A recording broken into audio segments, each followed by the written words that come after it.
I am a retired cat burglar. So, out of boredom, I was going through the old Alma requests, and found this post asking for any home burglars to do an AMA. Well, I quit the practice quite a while ago, but perhaps I can satisfy any burning questions any of you may have. Questions about safety, the answers to which will probably terrify you, the why and how, or just about anything, are quite acceptable. Obviously, I'm using a throwaway for this, and yes, I'm using protection to hopefully keep myself safe, so please be a bit understanding if I happen to be responding slower than you'd like. Also, please try to do a search, Ctrl+F, before asking something that is probably obvious. It may have been answered already. And to answer what I know will be the single biggest question, no, I never got caught. I quit of my own choosing after moving away and finding a decent job. So, ask away. If you want to see what to do to avoid being hit, see my response to AMA 7. If you want to see where I went to look for cash and saleables, see my response to Piglet 24. Lots of questions coming in right now, so be patient if I don't respond right away. Were you ever afraid of a homeowner with a gun? That's about the only thing I was truly afraid of. My house was robbed once. Someone obviously showed up to the house halfway through and freaked the person out because there was a whole heap of our stuff stacked at the front door. They only got away with a few bits and pieces, but the thing that freaked me out the most was the fact my brother's ashes were stacked on top of everything. Disgusting piece of shit, whoever it was. Ashes. I have no clue why a person would go for that, unless the urn was of value. I would never have done such a thing. I even refused to steal wedding rings and wedding bands. Maybe your brother protected your stuff. You know, from beyond the grave.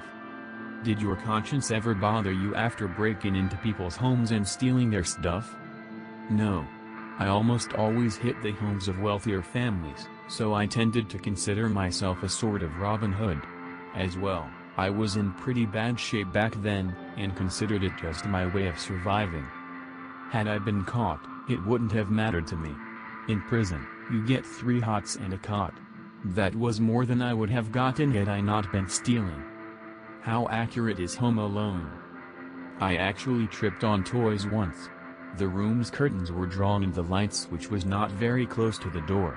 I didn't carry a flashlight. I made hits during the day, and never really needed one, and when I went into the room, I stepped on, and broke, an old Dino Rider toy. Seeing that toy brought back a lot of memories, and felt worse for breaking that toy than I did for breaking into and robbing the house. Can I have my stuff back? Single most expensive object stolen? Most stolen from one house at the same time? Any incidents with dogs? Or homeowners actually home? Scariest moment? Most expensive object? A gold watch. I could have grabbed a diamond wedding ring, but even I had standards. Most stolen from one house was around $1,000. And dogs? Let me give you the lowdown on dogs. They aren't protection or security. A dog can be easily tamed usually. Act friendly, give it a few rubs, and they'll happily follow you around. If that doesn't work, after my first run-in with an annoying dog, a small, yappy dog, I started carrying rawhide sticks with me. That stopped them very fast. Also, on the topic of dogs, if you want a security dog, get a small, loud dog that barks at almost everything. Big dogs may look scary, but considering most people don't like the chance of their dog turning on them, the dogs are either very tame, or chained up. Small dogs, however, bark a lot. Those were the only ones I was ever worried about. Even then, as I said, a stick or two of rawhide and they were down for the count. Scariest moment? I tried climbing up on a deck roof to get in an open window, and slipped. I caught myself, and I was only on the first floor roof, but my heart was pounding that entire hit as it had never been in any other. How close did you come to being caught in the act? Ever leave any incriminating evidence behind? The closest was passing by a police car as they were going to the house. I was a few blocks away at the time. I was never really close to being caught, but the question of it was always there. I would usually be in and out in under 5 minutes. Evidence? No, none that I can think of. I was never caught, so I guess I didn't leave anything incriminating, if I did forget something. The house I live in with my boyfriend was broken into and most of our stuff stolen about a year ago, and it was seriously one of the most traumatic events of my life. We're college kids and lost pretty much everything we owned of any value. I still have trouble sleeping at night and have had to install alarms on everything. I just can't believe a human being could do that to another human. We're all in this thing together just trying to get by. No questions, just wanted to bitch. I'm glad you stopped though.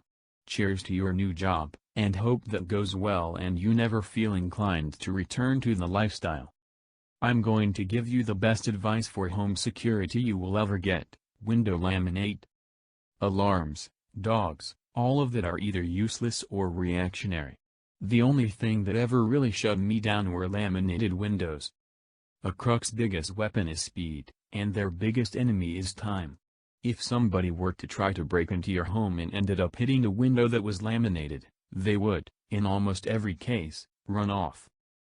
It isn't even all that expensive, especially since you only need to laminate the first floor windows, and any windows on a first floor roof on a 2-story house, such as a porch or deck roof. Don't waste money on alarms or dogs.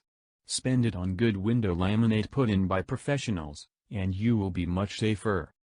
How easy was it for you to enter targeted houses? What were your techniques? It was very easy. My method of entering was usually to find a decent backyard window and break it, entering through there. I had secured, duct tape, a sharp rock to an elbow guard, and would just hit the window. The worst times were when I forgot my gloves and had no way of opening the window. You'd be amazed at how many windows are painted shut, or were never meant to open to begin with. I had a pair of heavy mesh gloves to clear away glass at those times, and if I forgot them and couldn't find another means of clearing the glass quickly, I'd abort the attempt. I kind of pity those people more than the ones I actually robbed, because they would come home to a broken window, and that was it. Rather insulting, I'd think. Q1, okay, you've broken in my house. Where do you look? Search for items. Where do you not look? You seem to be in a hurry, so do you ever go all the way upstairs? Q2, I've always hypothesized that burglars don't like poor weather. Snow, footprints. Rain, can't hear outside well. Freezing cold, just not worth venturing out. Did you rob people during poor weather? Q3, let's say you hit the lottery and win $10 million tomorrow. Would you ever try to make amends with the people you've robbed, anonymously or otherwise? Or do you really not care? Q4, didn't you worry about neighbors seeing you? Seems like our neighbors notice everything. Last one, Q5, a question, but also sort of a rant. You've mentioned that you steal from wealthier people. Do you understand that it's not about rich, poor, it's about people feeling safe in their homes? If we were ever robbed, my wife would probably want to move away. Any future homes would have to be alarmed and bolted up like Fort Knox. For the rest of our lives my wife would be cowering in fear every time she heard wind blow outside. Our whole lives would be changed, for the worse, if we were ever burglarized. Does this thought bother you? Thanks for doing this, Iama, very interesting to read. See my response to Piglet24 for where I would look. And yes, I would go upstairs. Weather didn't bother me too much. Snow? So what if there are tracks? They'll lead to the roads, which are cleared. Most people don't even look twice at tracks, though. Rain? Most people stay inside when it rains and, due to the whole mental thing going on with the brain, tend not to look outside too often, except for brief glances to see if it is still raining, unless it is a heavy rain, when they don't even do that. Rain is a good time to hit a house. Cold? If it got too cold, a person walking around would raise some eyebrows, but otherwise, it didn't bother me. And yes, I hit people during poor weather, especially rain. As I said, few people are outside and most people don't look out the windows. As for neighbors, I tried to only hit houses with enclosed backyards. That beautiful wood fence you have up? Those lovely tall bushes? That ivy-covered fence? Congrats, you've just ensured that your neighbors will probably never see me. See my response to Ma7 for how to protect yourselves better. Don't waste money on alarms, they do nothing. Get window laminate. And yes, I understand the mental trauma it causes, but when a person's mind is thinking do or die, that sort of thing isn't a big concern to them. Biggest haul? Or weirdest thing you saw, stole in a house, X? The weirdest thing I ever saw was somebody who apparently collected those wooden Indian statues from outside cigar shops. They had more than I cared to count. I cannot tell you how creepy it is to be in a house with those things lurking in the shadows, staring at you. That particular house actually scared me a bit, because I kept jumping, thinking the statues were a person. A statue would be in a random corner, and I would see it, and my heart would start racing. My biggest haul? Probably around $1,000. I never went for electronics, just quick and easy pawnables or cash. Exactly how many cats have you burgled? As a non-native English speaker, I had never heard this expression before, and clicked on the AMA hoping for some crazy stories about a guy kidnapping cats and asking for ransoms. I am disappointed.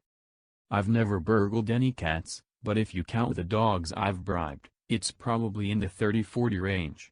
I never actually stole them, though, just bribed. Did you ever carry a weapon with you? Had you considered using it or threatening to use it when given the opportunity? Did you steal during the day, night, and did you study the houses and their occupants carefully to avoid confrontations? I had a pocket knife, with a 3-inch blade, but that wouldn't have done much as a weapon against somebody in their home. It was mostly for cutting a screen or similar situations. I wouldn't have used it, though, as a weapon. If I had ever encountered a person, I would have just ran. My hits were during the day, usually around 10 or 2. People were at work, and it was either before or after lunch. Night hits are only in movies, books and jailed thieves. People are home at night, and far too many people have guns. I never made a night hit and never wanted to. As for studying, not usually. I might make a pass and then come back an hour or 2 later, but I usually just kept my eye out for obvious signs of nobody at home, no cars, no movement, no flickering TV, computer, etc. The times I did do studies was usually when the houses were near parks, and I could watch for a bit longer without making people suspicious. Even then, though, I usually just watched the kitchen, if I could, for an hour or so. Were there things that you looked for that made you select a property? No cars in the drive or on the street, plenty of windows on the garage, to check for cars inside, large windows on the front of the house, easy to see inside the case, no flickering TV, computer, no music, signs of a decent person, well-manicured lawn, well-tended flowers and a clean sidewalk and drive? It's 10 a.m. You're probably at work, and an enclosed backyard. Seriously, the worst thing you can do, other than leaving everything wide open with signs announcing it, is having an enclosed backyard. Why do poor people always steal from other poor people? I never understood that, myself.